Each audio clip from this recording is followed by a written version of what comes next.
So welcome back. This is our first video. ഞങ്ങളുടെ immigration ഒക്കെ complete ചെയ്തു. ഇപ്പോൾ ടൈം ഓൾറെഡി 10:30 ആയി. അപ്പോൾ നമ്മൾ ലോഞ്ചിലേക്കൊക്കെ പോയി ഫുഡ് കഴിക്കാനായിട്ട് പ്ലാൻ ഇട്ടു. സോ ഇവിടെ കൊച്ചിയിലെ എർത്ത് ലോഞ്ച് എന്നാണ് ഇൻ്റർനാഷണൽ ലോഞ്ചിൻ്റെ നെയിം. നമ്മളുടെ കയ്യിലുള്ള ഡെബിറ്റ് കാർഡ്, ക്രെഡിറ്റ് കാർഡൊക്കെ ഓൾമോസ്റ്റ് എല്ലാം ഇവിടെ അക്സെപ്റ്റ് ചെയ്യുന്നതായിരിക്കും. അത് അവരോട് മെൻഷൻ ചെയ്തിട്ടുണ്ട്. ഫുഡൊക്കെ ഞങ്ങൾ കുഞ്ഞുമായിട്ട് പോകുന്നത് കൊണ്ട് കറക്റ്റ് ടൈമിനൊക്കെയാണല്ലോ കഴിക്കേണ്ടത്. അപ്പോൾ നമ്മൾ ഫുഡൊക്കെ കഴിച്ചിട്ട് നേരെ ഗേറ്റിലേക്ക് പോയി. നമ്മളുടെ ഫ്ലൈറ്റ് 11:30 ആയതുകൊണ്ട് തന്നെ നമുക്ക് അതൊരു കംഫർട്ടബിൾ ആയിരുന്നു. പിന്നെ ഒരു 4.5 മണിക്കൂർ ഗ്യാപ്പ് വരുന്നുണ്ട്. ഇപ്പോൾ ഇനിയുള്ള ഞങ്ങളുടെ വീഡിയോ, ഞങ്ങൾ ഭയങ്കര എക്സൈറ്റഡ് ആണ്. ഇനിയുള്ള ഞങ്ങളുടെ വീഡിയോ ഞങ്ങൾ മലേഷ്യയിൽ കോലാലംപൂർ എത്തിയിട്ടുള്ളതായിരിക്കും.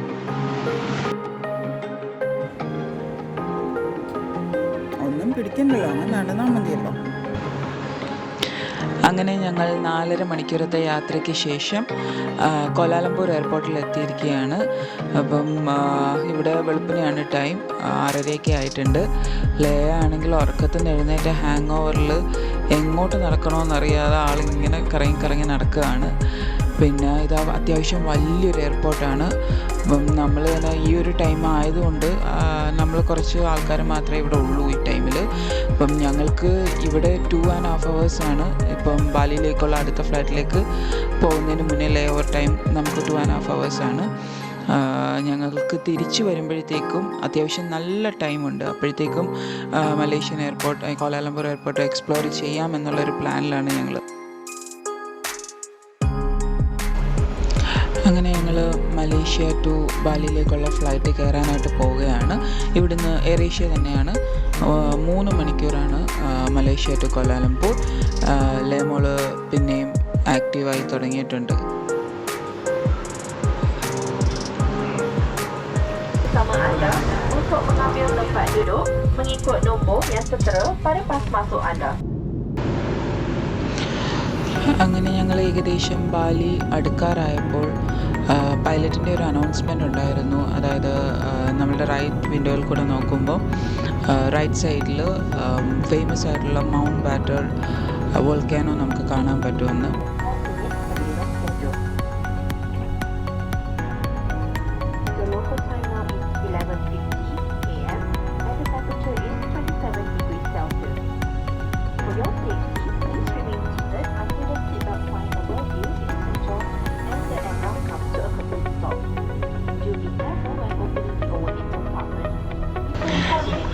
ഫൈനലി ഞങ്ങൾ ബാലി എയർപോർട്ടിൽ എത്തിയിട്ടുണ്ട്. അങ്ങനെ ഞങ്ങൾ വെളിയിലോട്ട് ഇറങ്ങാൻ പോവുകയാണ്. ഇനിയിപ്പം അടുത്ത വിസ ഓൺ അറൈവൽ, ഇമിഗ്രേഷൻ കഴിഞ്ഞ് വിസ ഓൺ അറൈവൽ എല്ലാം ചെയ്യാനുണ്ട്. അപ്പോൾ ഞങ്ങൾ പയ്യെ, ആളുകൾ ഒരുപാട് പേരുണ്ടായിരുന്നു. അങ്ങനെ ഞങ്ങളും അതിനനുസരിച്ച് പയ്യെ മൂവ് ആയിക്കൊണ്ടിരിക്കുകയാണ്. ലേക്കുട്ടി വന്നപ്പോൾ തന്നെ ഫുൾ ഓണായിട്ടുണ്ട്. എന്താണ് ഉദ്ദേശമെന്നൊന്നും ഞങ്ങൾക്ക് മനസ്സിലാവുന്നില്ല. കണ്ണാടിയും വെച്ച് നടക്കുന്നുണ്ട്. അപ്പം ഇതാണ് ബാലി എയർപോർട്ട്. അത്യാവശ്യം നല്ല തിരക്കുണ്ടായിരുന്നു. ഇനി നമ്മൾ നേരെ വിസ പ്രോസസ് ഉണ്ട്. അപ്പോൾ എങ്ങോട്ടാണ് പോകേണ്ടതെന്നുള്ള ഡിറക്ഷനൊക്കെ ഉണ്ട്. അപ്പം നമ്മൾ അത് ചെയ്യാൻ വേണ്ടി പോവുകയാണ്.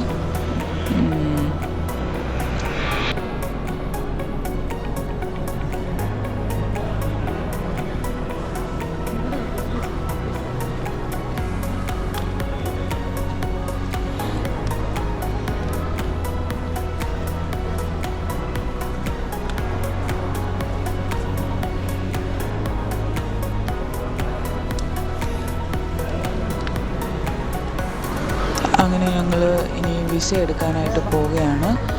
അവിടെ അത്യാവശ്യം നല്ല തിരക്കുണ്ടായിരുന്നു. എല്ലാവരും പെട്ടെന്ന് തന്നെ വിസയ്ക്ക് വേണ്ടി പോവുകയായിരുന്നു. അപ്പം നമുക്ക് ഒരാൾക്ക് $34 വെച്ചിട്ടാണ് ആവുന്നത്, ഏകദേശം 2,700 രൂപ. അപ്പം ഞങ്ങളുടെ കയ്യിലൊരു നിയോ കാർഡ് ഉണ്ടായിരുന്നു, നിയോയുടെ ക്രെഡിറ്റ് കാർഡ്. അത് വെച്ചിട്ടാണ് ഞങ്ങൾ വിസ എടുത്തത്. അതിനുശേഷം നമുക്ക് ഇമിഗ്രേഷൻ, അവിടെയും തിരക്കുണ്ടായിരുന്നു. പക്ഷേ കുട്ടികളുള്ളവർക്കും മുതിർന്നവർക്കും പ്രത്യേകം ക്യൂ ഉണ്ട്. അപ്പോൾ അവിടെയും അതും കഴിഞ്ഞിട്ട് നമ്മൾ ബാലി ഡ്യൂട്ടി ഫ്രീയിലൂടെയാണ് നമുക്ക് എക്സിറ്റ് വെളിയിലോട്ട് വരേണ്ടത്.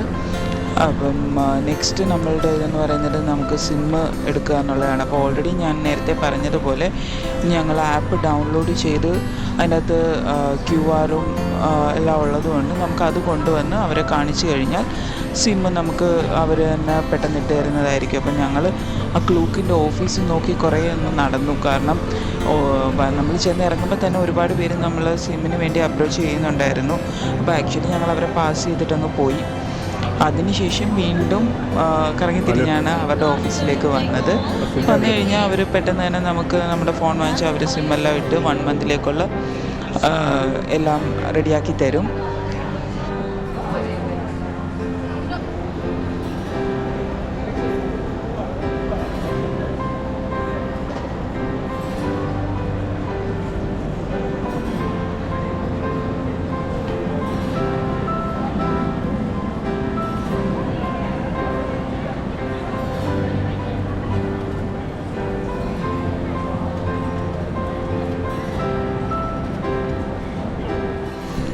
അങ്ങനെ നമ്മൾ സിമ്മെല്ലാം എടുത്തതിന് ശേഷം നെക്സ്റ്റ് നമുക്ക് ടാക്സി ആയിരുന്നു.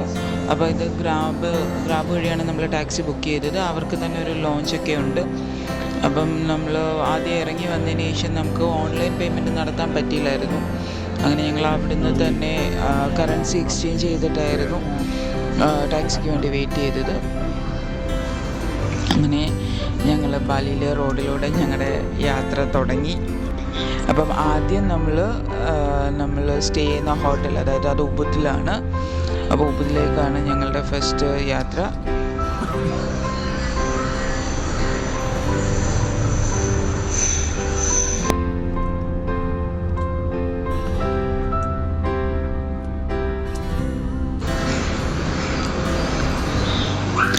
അങ്ങനെ ഞങ്ങൾ ഉബുദിൽ എത്തിച്ചേർന്നിട്ടുണ്ട്. ഞങ്ങൾ ഫസ്റ്റ് സ്റ്റേ ചെയ്തത് ഉബുദിലായിരുന്നു. ഒമാങ് കോക്കസ് ഹോം സ്റ്റേ എന്നാണ് ഇതിൻ്റെ പേര്. ഭയങ്കര പീസ്ഫുള്ളായിട്ടുള്ളൊരു പ്ലേസാണ്. ഈ ഉബുദിൽ ഓൾമോസ്റ്റ് എല്ലാം ഒരു എന്താ പറയുക, നമ്മൾ സ്റ്റേ ചെയ്തതിൻ്റെ ആ സ്ഥലത്ത് നിന്ന് നോക്കുമ്പോൾ തന്നെ ആ ഒരു ഏരിയ മൊത്തം ഭയങ്കര കാം, പീസ്ഫുൾ അങ്ങനെയൊക്കെ നമുക്ക് തോന്നുമല്ല, ആക്ച്വലി അങ്ങനെയാണ്. അങ്ങനെ ഞങ്ങൾ വന്ന് കയറിയപ്പോൾ തന്നെ ഉച്ച ടൈം ആയതുകൊണ്ട് നല്ല വിശപ്പുണ്ടായിരുന്നു. അങ്ങനെ ഞങ്ങൾ ഫുഡ് തപ്പി ഇറങ്ങി. ജസ്റ്റ് നമ്മുടെ ലഗേജ് എല്ലാം കൊണ്ട് റൂമിൽ വെച്ചിട്ട് പെട്ടെന്ന് തന്നെ ഞങ്ങൾ ഫുഡിലേക്ക് എന്തെങ്കിലും കൊടുക്കണമല്ലോ.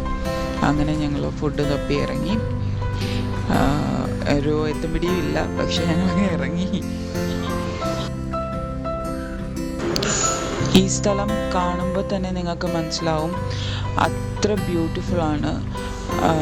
ഞാൻ പറയുന്നതിലുപരി തന്നെ നിങ്ങൾക്ക് കാണുമ്പോൾ അത് നല്ലപോലെ മനസ്സിലാവും.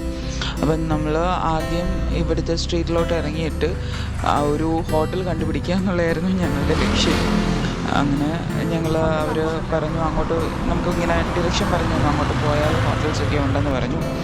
അങ്ങനെ ഞങ്ങളത് എക്സ്പ്ലോർ ചെയ്യാൻ പറഞ്ഞാൽ വന്ന പാടെ തന്നെ ഇറങ്ങിയിട്ടുണ്ട്.